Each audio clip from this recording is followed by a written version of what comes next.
Memang persoalan kurban, saya jujur saja selama di Indonesia masih banyak salah pemahaman terhadap kurban.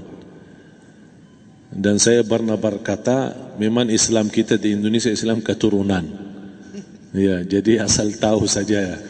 Ya, tapi dari segi belajaran, mohon maaf ya, kita terlalu jauh terhadap pemahaman. Yang saya maksud, kita melaksanakan sesuatu tapi kita sudah belajar, sudah tahu, bukan hanya asal saya dengar, saya lihat, saya bukan sebatas itu, tapi kita punya dasarnya. Dan ini kelemahan kita, di antaranya kurban. Saya pernah mendengar, bukan malah sering mendengar soal kurban dihitungkan beroran. Jadi keluarga suami istri sama 5 anak berarti jumlah 7, wajib sapi. Kalau kurang daripada itu, atau misal suami istri tidak mampu, boleh ini tahun kurban kambing atas nama suami, tahun depan atas nama istrinya. Ini hal keliru sebenarnya. Yang dihitungkan soal kurban beda sama akikah dan beda sama zakat fitrah. Zakat fitrah sama akikah terhitung beroran. Akikah laki-laki 2 kambing, perempuan 1. Kalau tidak mampu boleh. Kalau ada kembar laki sama perempuan berarti 3 kambing. Tapi kalau tidak mampu boleh 1 kambing, tidak masalah. Dan tidak ada istilah sekarang saya kurban tapi nanti sisanya seolah-olah ada hutang sama Allah. Sesuai kemampuan kita. Di antaranya kurban. Kurban hitungannya berkeluarga, bukan beroran. Buktinya Rasulullah SAW dan juga cerita Nabi Ibrahim. Ketika Nabi Ibrahim mau sembelih Nabi Ismail, Allah turunkan apa? Mengganti sembelihan Nabi Ismail dengan ekor kambing dari surga. Berapa ekor kambing? 1. Padahal Nabi Ibrahim punya istri 2 dan anak. Ada istri Siti Hajar dan Sarah. Kemudian anaknya Ismail dan Ishak. Berarti semuanya berapa? 5. Kenapa Allah tidak turunkan 5 ekor kambing? Karena hitungannya memang 1 keluarga. Yang kedua, Rasul sendiri sembelih 2 kambing. Pertama, Bismillah atas nama Muhammad dan keluarga Nabi Muhammad. Padahal kita tahu keluarga Nabi Muhammad SAW termasuk keluarga besar. 11 istri, belum lagi anaknya, laki-laki sama perempuan. Ada yang hidup maupun sudah mati. Sudah termasuk semua. Yang hidup maupun mati. Yang kedua, Rasul sembelih sembelihan yang kedua atas namaku dan umatku. Umatnya berapa miliar? Cuma 1 ekor kambing. Kenapa Rasulullah SAW berkurban atas nama dirinya dan umatnya? Saya mengambil salah satu di sini tanda sayangnya Rasul kepada umatnya. Jadi saya selalu berkata, orang miskin yang tidak mampu berkurban seharusnya bangga di hari kurban, karena Rasul sudah kurbankan duluan atas nama dia. Jadi terima kasih ya Rasulullah, ingatkan kita. Yang kita tidak mampu, Rasul sudah. Bahkan kalau Rasul sudah kurban atas nama umatnya yang tidak mampu, berarti sudah terkabul.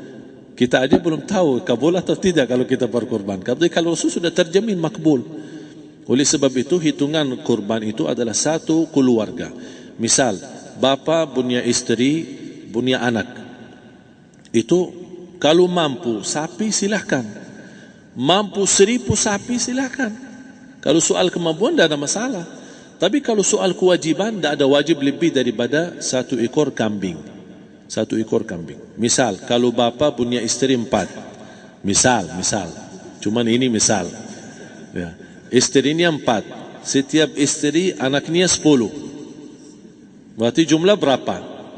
Anak 40, istri 4, berarti 44, sama bapa 45. Wajib 1 ekor kambing saja.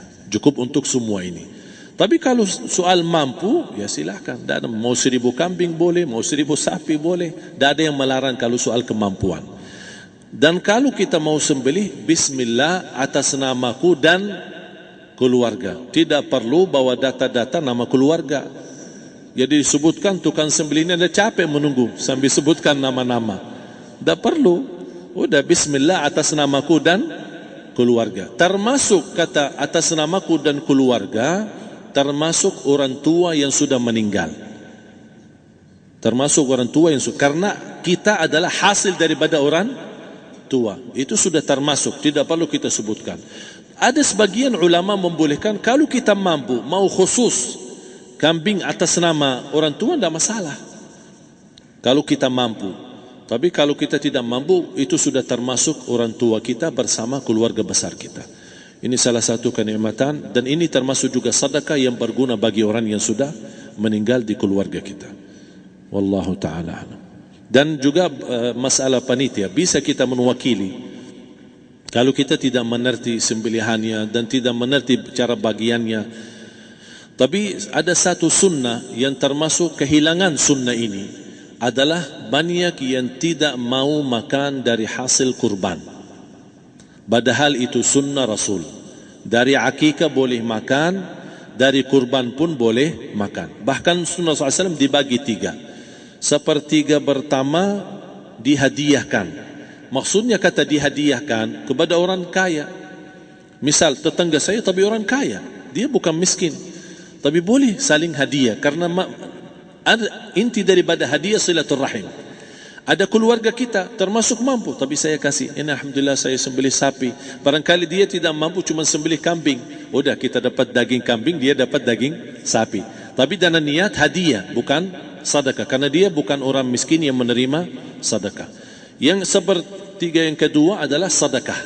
Sedekah itu termasuk orang miskin. Yang ketiga, kita makan sendiri. Bahkan Rasulullah SAW selepas Idul Adha, beda sama Idul Fitri. Sebelum Idul Fitri dia makan kurma, meyakinkan batalan puasa. Tapi kalau Idul Adha tidak makan dan minum sebelum salat, kenapa? Bukan berarti tidak boleh. Tapi Rasulullah SAW ingin pertama pembukaannya, buka sarapannya atau makan di pagi harinya selepas Idul Adha adalah dari hasil sembelihan kambing itu atau dari kurban.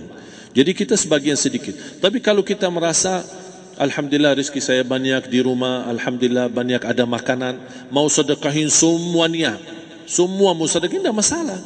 Tapi yang saya maksud, kenapa tidak kita sekali-kali hidupkan sunnah Rasul?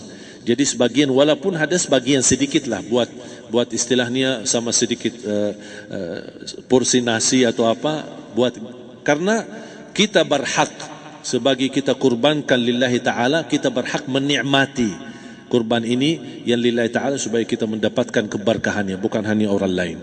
Terus yang kedua ada masalah pembayaran. Kalau kita wakili panitia, boleh kita pesan sama panitia, tolong sedikit dari kurban saya minta buat saya makan. Itu tidak masalah, kita boleh minta.